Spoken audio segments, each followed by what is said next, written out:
जय हिंद मेरे प्यारे बच्चों, स्वागत है आप सभी का आपके अपने channel MB physics powered by Shivam Jain. देखो आज के हम इस वीडियो में क्या करने जा रहे हैं। आज के हम इस वीडियो में एक ऐसा टॉपिक लेकर आए हैं जो कि मोस्टली सभी स्कूल्स में 11th क्लास के काम आता है और ऐसा कोई पेपर नहीं होता, ऐसा कोई स्कूल एग्जाम नहीं होता जिसके अंदर ये करने को नहीं आता। अगर ये चैप्टर आता है तो नाम क्या है टॉपिक का? टॉपिक का नाम है equations of motion by calculus method. सबसे पहले ये पता हो इक्वेशन ऑफ मोशन होती क्या है। तो याद करो जरा, हमने कभी किसी क्लास में, छोटी मोटी क्लास में, 9th क्लास में एक फॉर्मूला पढ़े होंगे। कौन कौन से? v is equals to u plus a t के नाम से। दूसरा फॉर्मूला हमने पढ़ा है s is equals to u t plus half a t square के नाम से। और तीसरा फॉर्मूला हमने वहां पे पढ़ा है v square is equals to u square plus 2as। और एक फोर्थ फॉर्मूला और है जो आज आ जाएगा क्लास 11th में नया। तो ये चार फॉर्मूले, इन्हीं को हम बोलते हैं इक्वेशंस ऑफ मोशन। इन्हीं को निकालना है कौन से मेथड से? कैलकुलस मेथड से। क्लास 9th में भी हमने ये टॉपिक करे थे, यही इक्वेशंस निकाली थी, लेकिन मेथड था ग्राफिकल मेथड। एक ग्राफ था, उस ग्राफ की हेल्प से हमने इक्वेशंस निकाल दी थी। लेकिन आज हमारे पास जो मेथड है वो है हमारा कौन सा? Calculus method. तो कैलकुलस मेथड में हम दो चीजों का यूज करते हैं। कौन कौन है? कैलकुलस बेसिकली टॉपिक है किसका? मैथ का, जिसके अंदर हम दो शब्दों को पढ़ते हैं। पहला शब्द होता है वहां पर डिफरेंशिएशन। कौन शब्द है हमारा? डिफरेंशिएशन है। और दूसरा शब्द हमारा वहां पर बैठ जाता है इंटीग्रेशन। कौन सा शब्द है? इंटीग्रेशन। तो एक टॉपिक होता है वहां पर डिफरेंशिएशन और एक टॉपिक होता है वहां पर इंटीग्रेशन। तो ये दो टॉपिक कौन कौन से हैं, क्या काम है, कैसे है? फिलहाल ना हमें मैथ्स के बारे में पढ़ना, ना हमें इन टॉपिक्स के बारे में पढ़ना, लेकिन हाँ उतना जरूर पढ़ना पड़ेगा जितना हमारा इस इक्वेशंस में काम आना है। क्या काम आना है? सबसे पहले दो चार फॉर्मूले हैं, बिल्कुल दिमाग में तैयार रख के सुन लेना। क्या करना है? ये बेसिक है, अगर ये समझ में आ जाए, मैं कह रहा हूं इक्वेशन फटाफट निपटेंगे। सबसे पहला एक फॉर्मूला हमने पढ़ा है वेलोसिटी का, v इज इक्वल टू होता है dx अपॉन dt। ये हमने पढ़ रखा है। किसका फॉर्मूला? आपका वेलोसिटी का, यानी कि चेंज इन डिस्प्लेसमेंट या फिर पोजीशन के चेंज कितना हुआ with respect to time, that is known as a velocity. एक फॉर्मूला होता है a is equal to dv upon dt, यानी कि rate of change of velocity, वो कहलाता है हमारा क्या? एक्सेलरेशन। तो दो फॉर्मूले तो हमें एक तो ये याद रखनी है। दूसरी बात हमें क्या याद रखनी है? दूसरी बात हमें ये याद रखनी है कि अगर हम इंटीग्रेशन करते हैं, ये किसका सिंबल है? इंटीग्रेशन का सिंबल है। किसका इंटीग्रेशन करते हैं? dt का इंटीग्रेशन करते हैं, तो वो हमें t देगा। क्या देगा? t देगा। तो इंटीग्रेशन हमेशा क्या होता है? dt का क्या बन जाएगा? t बन जाएगा। मैथ्स के लिए डीपली जाना पड़ेगा, फिलहाल जितना काम आएगा मैं उतना बता देता हूं। दूसरा, अगर यहां पर हमारे पास है u dt, अगर u साथ में आ जाए तो u यहां पर एज अ कांस्टेंट की तरह काम करेगा, u का कुछ नहीं होगा और dt का बन जाएगा t।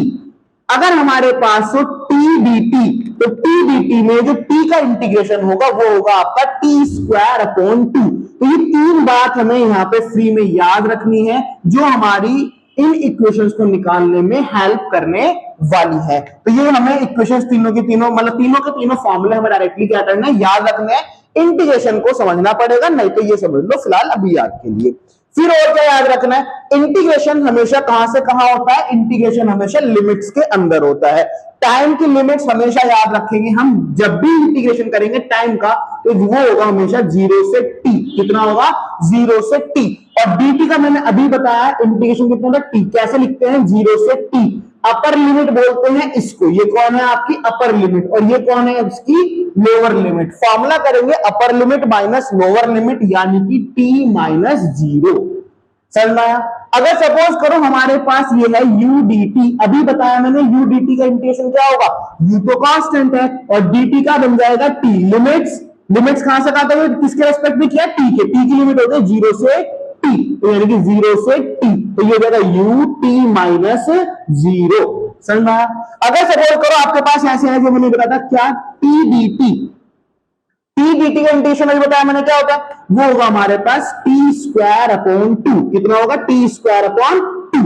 और लिमिट्स अभी बताया टाइम की कितनी होगी? हम 0 से t, तो लिमिट्स होगी 0 से t, तो ये हो जाएगा t square minus 0 square upon में 2। अगर ये तुमने याद कर लिया तो मैं कह रहा हूं इस टॉपिक को उड़ा दोगे, मिनटों सेकंडों के अंदर उड़ा दोगे। एक चीज और याद रखनी है, क्या याद रखनी है? एक होता है हमारा एक्स, सपोज करो एक्स, वो वाला एक्स नहीं, एक्स एक्स सपोज करो यहां पे हमारे पास है dx, क्या है हमारे पास?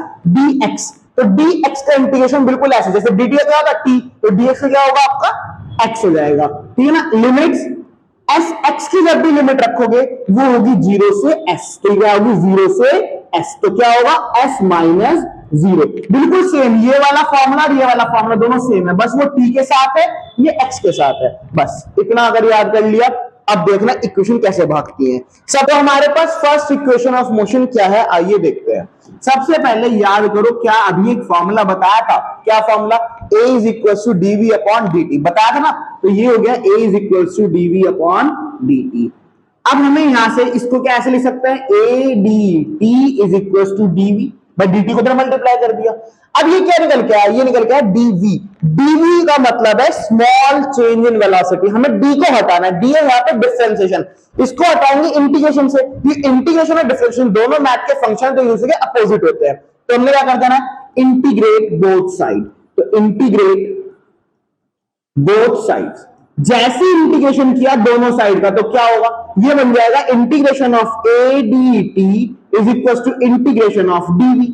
a क्या है, कांस्टेंट, और dt का क्या बताया था अभी, t। dv का क्या हो जाएगा, v। u की लिमिट, अब देखो t की लिमिट है, t की लिमिट कहां से कहां तक, 0 से t तक, और v की लिमिट याद रखोगे u से v तक, क्योंकि u क्या होता है, इनिशियल वेलोसिटी, v क्या होता है, फाइनल वेलोसिटी, तो u से v तक। तो ये तो लिमिट हो गई u से v, और टाइम की हो गई 0 से t, खत्म हो गई। अब जरा यहाँ पे बस लिमिट पुट करनी है, जरा करना लिमिट पुट, क्या हो गई ये बन गया a t माइनस 0, ये क्या बन गया v माइनस u, तो कितना आ गया यहां से a t is equal to v minus u, तो v कितना आ गया यहां से u प्लस a t। ये हो गई आपकी फर्स्ट इक्वेशन ऑफ मोशन, खत्म। जरा बात करें सेकंड इक्वेशन ऑफ मोशन की, तो भाई सेकंड इक्वेशन ऑफ मोशन क्या है, आप ध्यान समझना, मैं कहता हूं 2 मिनट में ये भी निपट जाएगी। तो सेकंड इक्वेशन ऑफ मोशन के लिए हम क्या करेंगे, अभी मैंने एक फॉर्मूला बताया था आपको, बताओ कौन सा फॉर्मूला बताया था, फर्स्ट तो हम यूज कर चुके हैं, फर्स्ट की हम इसको सेकंड कर देते हैं। तो सेकंड इक्वेशन ऑफ मोशन हम क्या करेंगे, देखो जरा हमसे, क्या अभी एक फॉर्मूला पढ़ा था, v is equals to dx upon dt, बिल्कुल बताया था। क्या मैं इसको v into dt is equal to dx कर सकता हूं, बिल्कुल कर सकता हूं। क्या v का एक फॉर्मूला बताया, क्या फॉर्मूला होता है v का, v का फॉर्मूला है u प्लस at, तो v की जगह हमने कर दिया u plus at, first equation of motion, साथ में dt जू का 2 और बराबर में dx, दोनों में मल्टीप्लाई करो u dt plus at dt is equal to dx। अब dx में से वही x को d को हटा रहा है तो क्या करेंगे, इंटीग्रेट, तो हमने क्या कर देना, integrate both side, integrate both side, जरा करो इंटीग्रेशन। अगर इंटीग्रेशन हमने किया तो क्या हो जाएगा, integration of u dt plus integration of at dt is equal to integration of dx। अब जरा देख के बताओ मुझे, यहां पे dx, x का मैंने बताया था इंटीग्रेशन कहां से कहां करते हैं, 0 से s। यहां पे dt, t का इंटीग्रेशन कहां से कहां तक करते हैं, 0 से t। dt का इंटीग्रेशन कहां से कहां तक करते हैं, 0 से t। अभी बताया u dt का इंटीग्रेशन, u को कुछ नहीं होगा, dt का t बन जाएगा, तो u को छोड़ दो, dt का क्या बन गया, t। लिमिट्स 0 से t, at dt। अब a का तो कुछ भी नहीं होगा, तो a को बाहर निकाल लो, लेकिन t dt का तो होगा, क्या होगा, t स्क्वायर अपॉन 2। अभी बताया था, जो बताया था फॉर्मूले पीछे जाके देख लेना, तो ये फॉर्मूले लिख लो कहीं, तो उससे सारी इक्वेशन हो जाएंगी, जिनको मैथ्स नहीं आती उनके लिए स्पेशली। तो क्या हो गई, हो गया t स्क्वायर अपॉन 2, लिमिट्स 0 से t, dx से क्या होगा x, और लिमिट्स 0 से s, बस काम खत्म। आ जाओ जरा, क्या करते हैं, upper limit minus lower limit. Upper limit कौन है यहाँ पे, u तो जू का 2 है, तो u को तो लिख दे जू का 2, t माइनस 0, t माइनस 0, फिर a जू का 2, नीचे आया 2, t स्क्वायर, तो ये क्या होगा, t square minus 0 square is equals to s, एक बार s और एक बार 0, खत्म होगी। यहां से क्या आ रहा है, ut, यहां से क्या आ रहा है, हाफ a t स्क्वायर, और यहां से क्या आ रहा है, s। क्या यही सेकंड इक्वेशन नहीं है, s is equal to ut plus half a t square. तो यही हमारी क्या बन गई, सेकंड इक्वेशन ऑफ मोशन। तो सिंपल ये है हमारी second equation of motion by calculus method. मैंने बताया ना, सिर्फ वे फॉर्मूले याद कर लो जो मैंने भी लिखाए थे स्टार्टिंग में, उनको समझ लोगे सारा खत्म। और नहीं तो भैया पहले इंटीग्रेशन पढ़ो, फिर डिफरेंशिएशन पढ़ो, उसके बाद यहाँ पे आओ। तो इससे इतना लंबा करने की जरूरत नहीं है। फिलहाल बेटर तो देखो वही है कि पहले इंटीग्रेशन डिफरेंशिएशन पता होना चाहिए।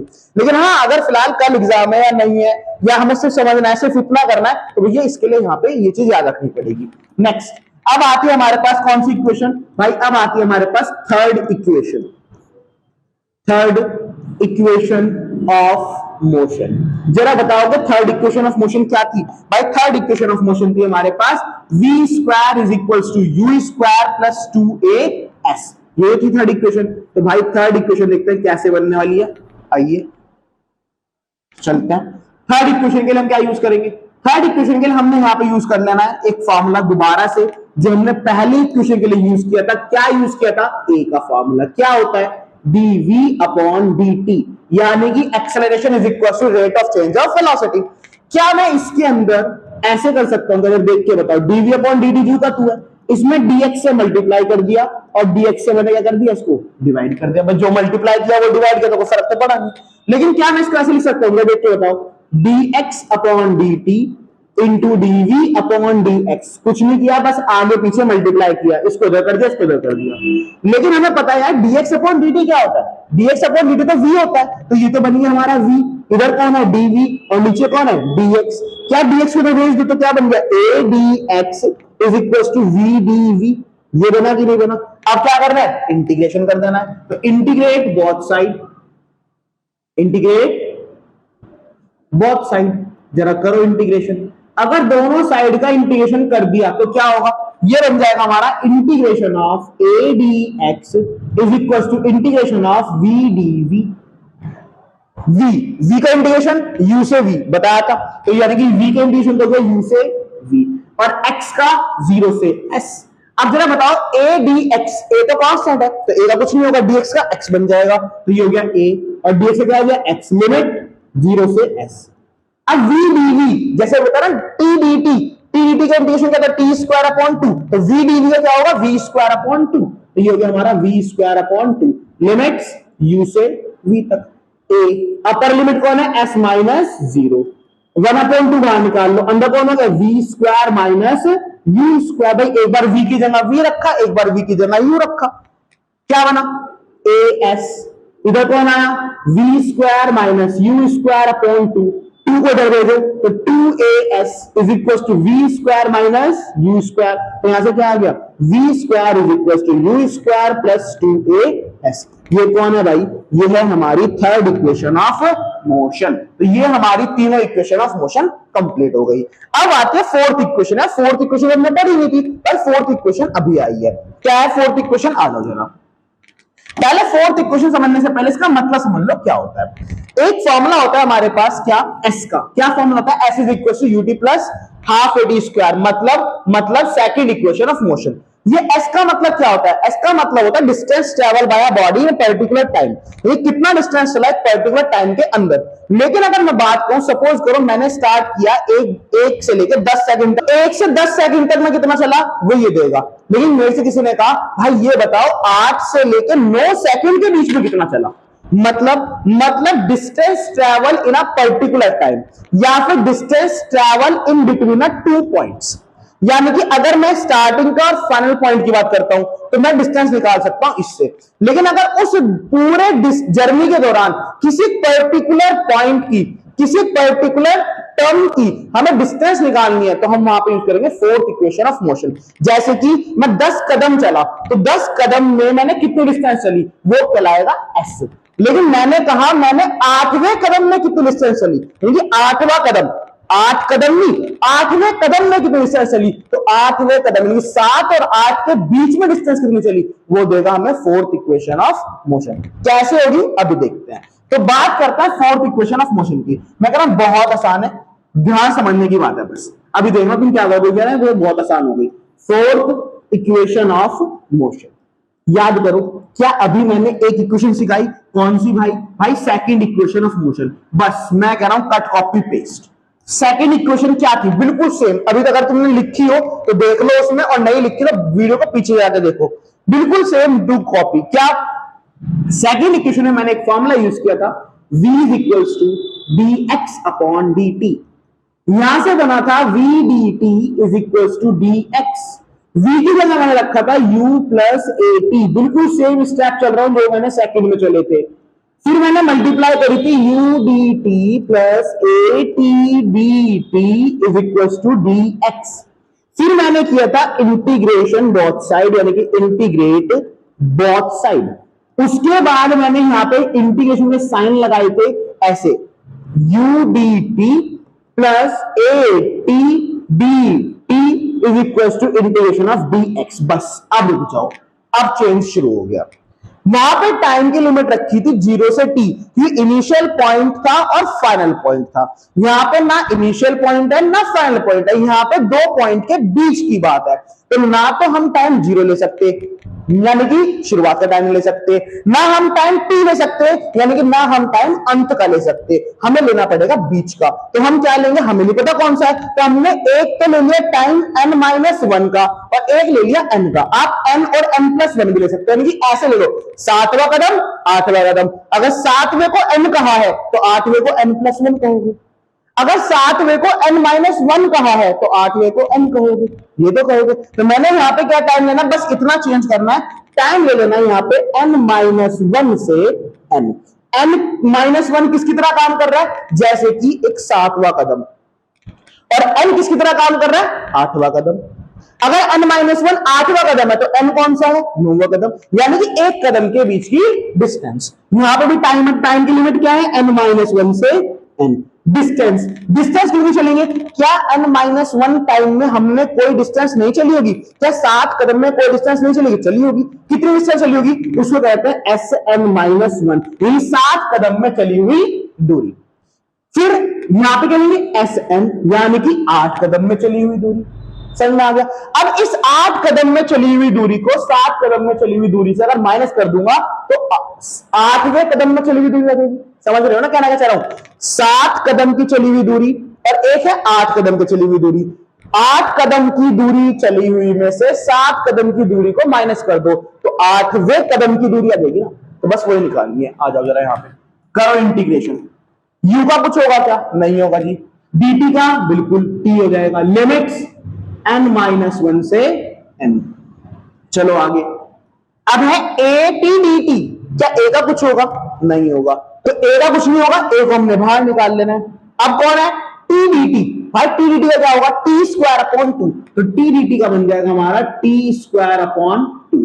लिमिट्स n-1 से n तक इज इक्वल्स टू dx।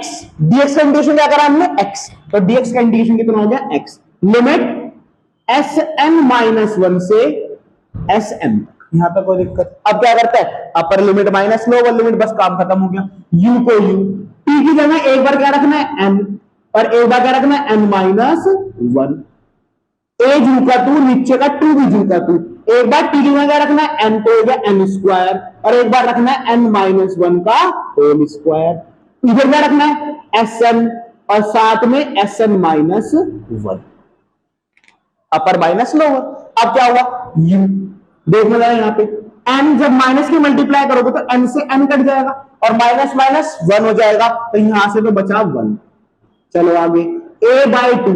अब जरा यहां देखो ध्यान से, ये लग रहा है a² - b², a² - b² मतलब a + b और a - b, तो जरा करना a + b, a + b, ये तो a + b, और a - b क्या होगा, a - b, ये तो a + b a - b equals to Sn - Sn-1, यानी कि 8 कदम माइनस 7 कदम, तो मतलब 8वां कदम, यानी कि ये क्या आ गया, Snth।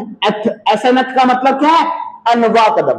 Sn का मतलब n कदम, n-1 का मतलब n-1 कदम, और Snth का मतलब nth कदम। समझ रहे क्या चाहूं, जैसे कि सपोज दैट Sn-1 है तो 7 कदम हो गए, Sn है ये 8 कदम हो गए, और Snth है ये 8वां कदम हो गया, ठीक है ना, तो ये हो गया Snth। अब क्या होगा, यहां से तो बचा u + a/2, अंदर देखो जरा n + n कितना हो गया, 2n - 1, अंदर n से n खत्म, यहां पे भी बचा 1 इज इक्वल टू SNF। भाई यही हमारी कौन सी इक्वेशन है? ये है हमारी फोर्थ इक्वेशन ऑफ मोशन। तो ये 4 इक्वेशन हमारी है। अगर इनको तरीके से कर लिया, मैं कह रहा हूं कुछ नहीं है। और इसके ऊपर न्यूमेरिकल्स भी है, अगली वीडियो में लिंक दे रखा है इसी डिस्क्रिप्शन में। तो इसके ऊपर न्यूमेरिकल्स भी है, बड़े अच्छे न्यूमेरिकल हैं, बड़े आराम से हो जाएंगे। बस क्या याद रखना है भाई, ये शुरू के 2 पेज, एक तो ये और एक क्या याद रखना है, एक याद करना है ये। बस अगर ये 2 पेज हमने याद कर लिए, ये भी याद करने के लिए मैं किसे कह रहा हूं, जिनको इंटीग्रेशन और डिफरेंशिएशन नहीं आता उनके लिए।